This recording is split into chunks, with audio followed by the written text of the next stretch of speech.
내용을 보시면 이제 투자은행에 대한 내용이 나와 있죠. 그 2008년에 글로벌 금융위기가 있고 난 다음에 전 세계의 금융산업이 굉장히 재편되기 시작했습니다. 그 2008년에 살아남은 그 골드만삭스나 모건 스탠리 같은 그 과거의 대형 투자은행들이 투자은행에서 은행지주회사로 간판을 바꿔버린 거죠. 물론 그 은행지주회사의 자회사로 투자은행 업무를 계속하고 있긴 합니다. 자, 그래서 이번 시간에는 투자은행이란 무엇이고 우리가 보통 말하는 상업은행, 일반은행은 어떤 차이가 있는지 한번 살펴보고요. 먼저 그 투자은행은 어떻게 생겨났을까? 투자은행의 기원을 보면 먼저 그 영국의 그 머천트 뱅크에서 유래를 했다 그럽니다. 머천트 뱅크라는 것은 18세기 이후에 유럽 각지에서 그 런던으로 이주해온 그 무역업자들이 어민수를 위해 설립한 영국 특유의 금융회사를 뜻합니다.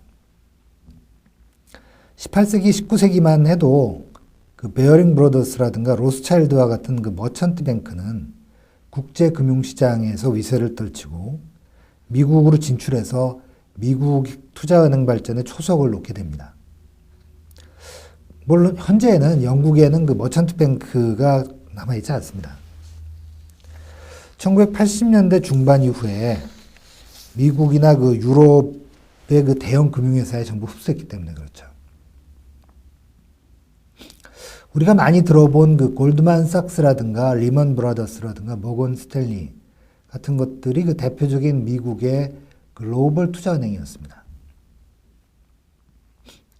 이 은행들은 그 서부 철도 건설 붐을 계기로 성장하기 시작해서 세계 대공황 직후인 1933년에 글라스-스티걸법이라는 것이 제정이 됩니다.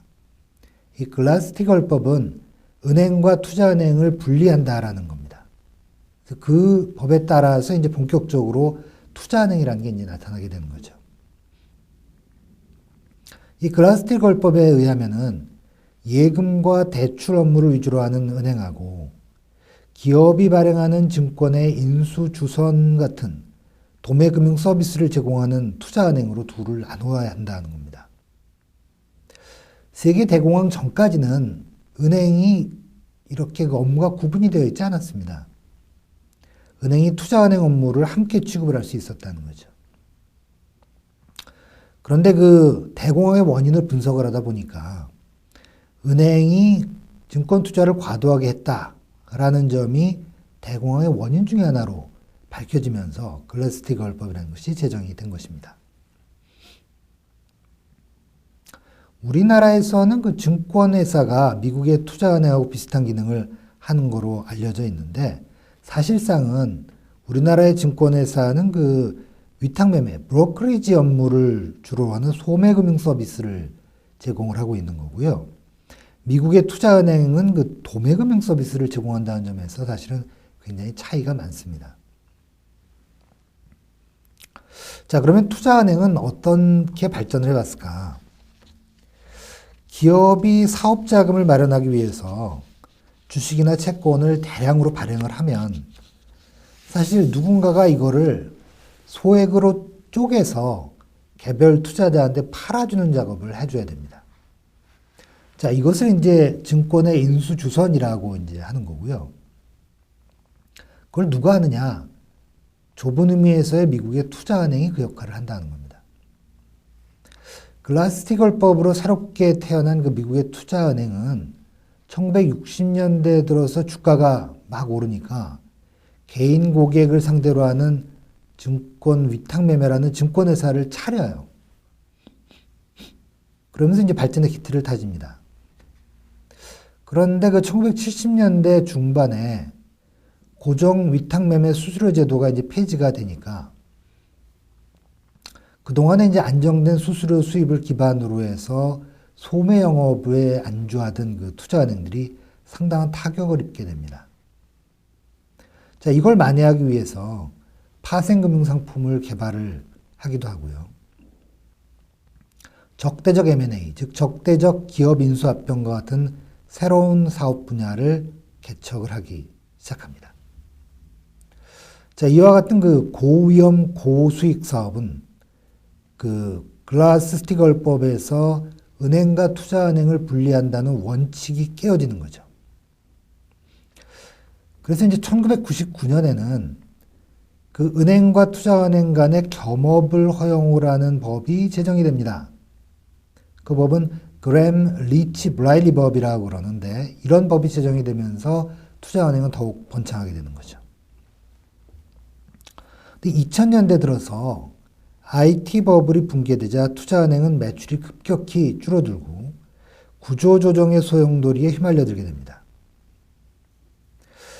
이에 따라 미국 정부는 IT 버블의 붕괴로 침체된 경기를 회복시키기 위해서 대폭적인 금융 완화 정책을 지속적으로 오랫동안 실시하게 되는 거죠. 그 와중에 덩치가 큰 은행들은 막대한 자금력을 바탕으로 해서 투자은행을 인수합병하거나 투자은행에 대한 자금 지원에 열을 올리게 됩니다.